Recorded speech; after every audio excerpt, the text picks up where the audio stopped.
কিয়ামতের আগে আগে আরো কিছু মানুষকে আল্লাহ পাক কিন্তু শূকর এবং বানরে পরিণত করবেন। এই হাদিসটা কি জানেন? হাদিসটা শুনে রাখেন, এটা আখিরুজ জামান বা কিয়ামতের আলামত সংক্রান্ত হাদিসগুলোর মধ্যে পাবেন। আল্লাহ রাসূল সাল্লাল্লাহু আলাইহি ওয়াসাল্লাম বলেছেন, কিয়ামতের আগে আগে আমার উম্মতের মধ্যে, ভালো করে শোনেন, কিয়ামতের আগে আগে আমার উম্মতের মধ্যে একদল মানুষ বের হবে যারা মদ পানকে হালাল মনে করবে। কাকে? মদ পান করাকে হালাল মনে করবে। যারা বাদ্যযন্ত্র, গায়িকা, নায়িকা এগুলো নিয়ে নর্তকী নাচাবে রাতের বেলা, এগুলোকে হালাল মনে করবে। যারা অশ্লীলতা, বেহায়াপনাকে জায়েজ করে নিবে। ঠিক আছে, এরকম কয়েকটা পাপের কথা বলে নবীজি বলছেন একদিন সকালবেলা আল্লাহ পাক তাদেরকে ঘৃণিত বানরে পরিণত করবে। এটা হবে সামনে, কখন কিভাবে হবে আল্লাহ ভালো জানেন। এবার আমি কনসেপ্টে চলে আসি। এই যে পৃথিবীতে নেমে আসলাম, তাহলে আমরা কোত্থেকে আসছি ভাই? আমরা কি পৃথিবীর অধিবাসী ছিলাম? আমরা জান্নাতে ছিলাম, ওখান থেকে আল্লাহ পাক পাঠিয়েছে। এবার পৃথিবীতে এসে আদম আলাইহিস সালামের যুগে খুব একটা দুর্ঘটনা ঘটে নাই, একটা ঘটেছে। কয়টা? একটা।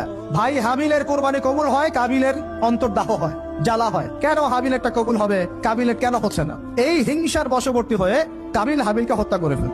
হত্যা করে লাশটা দাফন করার পদ্ধতিও তার জানা ছিল না। আল্লাহ কাককে পাঠালেন, কাককে দেখে সে শিখলো। প্রথম দুর্ঘটনা হচ্ছে হাবিল কাবিলের দুর্ঘটনা। বলে রাখি, আজকেও নিজের ভাইয়ের বেশে বহু কাবিল মুসলিম সমাজের মধ্যে ঘুরে বেড়ায়। নিজের ভাইয়ের লেবাসে, পোশাকে, সুরতেই বহু কাবিল এখনো কিন্তু মুসলিম সমাজে ঘুরে বেড়ায়। তো আমরা কাবিলদেরকে কাবিলের পরিণতি সম্পর্কে সচেতন করতে চাই। হাবিল বলেছিল, তুমি যদি আমাকে মারতে আসো, আমি তোমাকে মারার জন্য হাত বাড়াবো না। হাবিল জান্নাতে যাবে আর কাবিল জাহান্নামে যাবে। কেন কাবিল জাহান্নামে যাবে? নবীজি বলেছেন, পৃথিবীর প্রথম হত্যাকাণ্ড সংগঠিত করেছে কাবিল। এই কারণে পৃথিবীতে যত খুন হবে, সমস্ত খুনের পাপের একটা অংশ কাবিলের আমলনামায় যোগ করা হবে। বলে নাউজুবিল্লাহ। একটা কথা মনে রাখবেন, সদকায়ে জারিয়া যেমন আছে, গুনাহে জারিয়াও আছে। একটা মদের দোকান দিয়েছেন, যত মানুষ মদ খাচ্ছে, সমস্ত গোনার একটা অংশ আপনার কাঁধে আসছে। সিনেমা হল করেছেন, মানুষ সারাদিন নেকটা ছবি দেখে, নগ্ন ছবি দেখে, যত মানুষ এখানে পাপ করবে, সমস্ত পাপের একটা অংশ আপনার কাঁধে যাবে। আবার একটা মাদ্রাসা করেছেন, যত মানুষ এখানে দ্বীনি ইলম শিখবে, এই নেকির একটা অংশ আপনি পাবেন ইনশাআল্লাহ। মরে গেলেও কবরে পাবেন ইনশাআল্লাহ। আল্লাহ পাক আমাদের সবাইকে সদকায়ে জারিয়া করার তৌফিক দেয়।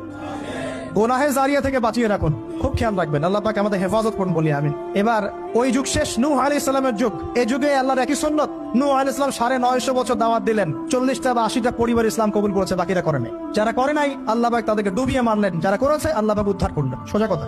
আজকে সারা পৃথিবীতে যত মানুষ আমরা বেঁচে আছি না, আমরা কোনো না কোনো ভাবে ওই 80 পরিবারের সদস্য। আমরা ভাই ভাই, আমরা ওই ফ্যামিলি, 80 ফ্যামিলির অন্তর্ভুক্ত। কিরকম করে? নূহ আলাইহিস সালামের 4 সন্তান ছিল। কয় সন্তান?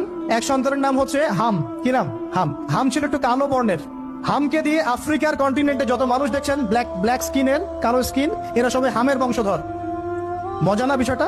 মানুষের অস্তিত্ব পৃথিবীতে, ইতিহাস, এগুলো খুব ইন্টারেস্টিং টপিক। ইতিহাস পড়তে থাকলে আপনি ডুবে যাবেন। কত কিছু বিশ্ব হয়েছে আর কত কিছু হবে সামনে।